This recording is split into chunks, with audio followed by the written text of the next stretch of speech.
शिव पुराण एक प्राचीन हिंदू धर्म ग्रंथ है जो भगवान शिव के जीवन, उपासना, तपस्या और उनके विभिन्न अवतारों के बारे में विस्तार से वर्णन करता है। यह ग्रंथ शिव भक्तों के बीच बहुत लोकप्रिय है और आध्यात्मिक ज्ञान के लिए भी उपयोगी है।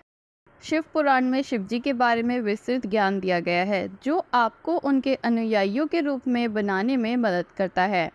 इस ग्रंथ के दूसरे भाग में शिव जी की उपासना के बारे में विस्तार से बताया गया है। शिव पुराण में शिव जी का वर्णन किया गया है कि वे कैसे अपने भक्तों की रक्षा करते हैं और उनकी उपेक्षा कब और क्यों करते हैं। इस ग्रंथ में शिव जी के विभिन्न अवतारों के बारे में बताया गया है, जैसे कि नटराज, अर्धनारीश्वर, भैरव और महाकाल। शिव पुराण के दूसरे भाग में शिव जी के उपासना के विभिन्न तरीकों का वर्णन किया गया है, जैसे कि शिव चालीसा, शिव अष्टोत्तर, सतनाम स्तोत्रम और शिव महिम स्तोत्रम। ओम नमः शिवाय। पहला अध्याय। प्रयाग में सूत जी से मुनियों का तुरंत पाप नाश करने वाले साधन के विषय में प्रश्न, जो आदि से लेकर अंत में है, नित्य मंगलमय है, जो आत्मा के स्वरूप को प्रकाशित करने वाले हैं, जिनके 5 मुख हैं और जो खेल खेल में जगत की रचना, पालन और संहार तथा अनुग्रह एवं तिरोभाव रूप 5 प्रबल कर्म करते हैं, उन सर्वश्रेष्ठ अजर अमर उमापति भगवान शंकर का मैं मन ही मन चिंतन करती हूँ। व्यास जी कहते हैं, धर्म का महान क्षेत्र जहाँ गंगा यमुना का संगम है, उस पुण्यमय प्रयाग जो ब्रह्मलोक का मार्ग है, वहाँ एक बार महातेजस्वी, महाभाग, महात्मा मुनियों ने विशाल यज्ञ का आयोजन किया। उस ज्ञान यज्ञ का समाचार सुनकर पौराणिक शिरोमणि व्यास जी के शिष्य सूत जी वहाँ मुनियों के दर्शन के लिए आए।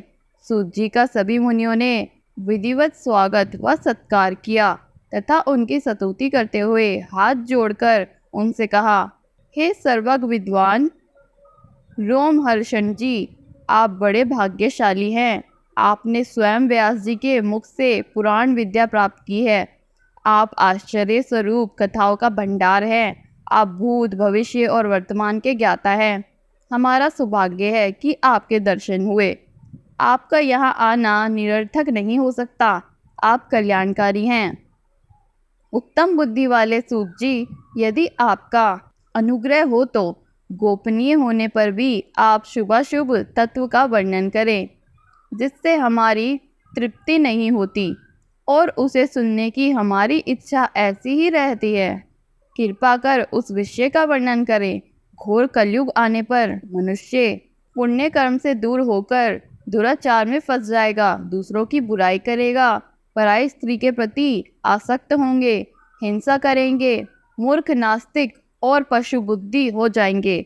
सूत जी, कलयुग में वेद प्रतिपादित वर्णन आश्रम व्यवस्था नष्ट हो जाएगी। प्रत्येक वर्ण और आश्रम में रहने वाले अपने अपने धर्मों के आचरण का परित्याग कर विपरीत आचरण में सुख प्राप्त करेंगे। इस सामाजिक वर्ण संकरता से लोगों का पतन होगा, परिवार टूट जाएंगे, समाज बिखर जाएंगे, प्राकृतिक आपदाओं से जगह जगह लोगों की मृत्यु होगी, धन का क्षय होगा, स्वार्थ और लोभ की प्रवृत्ति बढ़ जाएगी, ब्राह्मण लोभी हो जाएंगे और वेद बेचकर धन प्राप्त करेंगे, मद से मोहित होकर दूसरों को ठगेंगे, पूजा पाठ नहीं करेंगे और ब्रह्म ज्ञान से शून्य होंगे। क्षत्रिय अपने धर्म को त्याग कर कुसंगति, पापी और व्यभिचारी हो जाएंगे। शौर्य से रहित हो वे शूद्रों जैसा व्यवहार करेंगे और काम के अधीन हो जाएंगे। वैश्य धर्म से विमुख हो संस्कार भ्रष्ट होकर कुमार्गी, धनोपार्जन परायण होकर नाप तोल में ध्यान लगाएंगे।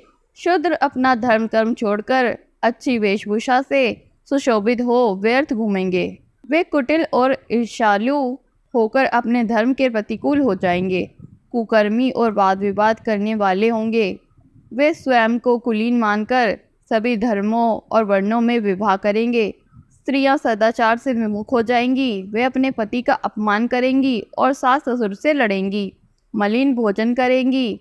उनका शील स्वभाव बहुत बुरा होगा। सूत जी, इस तरह जिनकी बुद्धि नष्ट हो गई है और जिन्होंने अपने धर्म का त्याग कर दिया है, ऐसे लोग लोक परलोक में उत्तम गति कैसे प्राप्त करेंगे? इस चिंता से हम सभी व्याकुल हैं। परोपकार के समान कोई धर्म नहीं है। इस धर्म का पालन करने वाला दूसरों को सुखी करता हुआ स्वयं भी प्रसन्नता अनुभव करता है। यह भावना यदि निष्काम हो तो कर्ता का हृदय शुद्ध करते हुए उसे परम गति प्रदान करती है।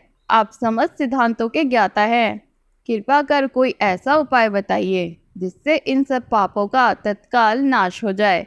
जिस पर व्यास जी ने कहा, उन श्रेष्ठ मुनियों की यह बात सुनकर सूत जी मन ही मन परम श्रेष्ठ भगवान शंकर का स्मरण करते हुए इनसे इस प्रकार बोले। तो दोस्तों, शिव पुराण के दूसरे अध्याय में इस चीज़ का वर्णन दिया गया है कि इसके उत्तर में सूत जी ने क्या बोला, जो कि हमारे दूसरे अध्याय में आपको देखने को और सुनने को मिलेगा।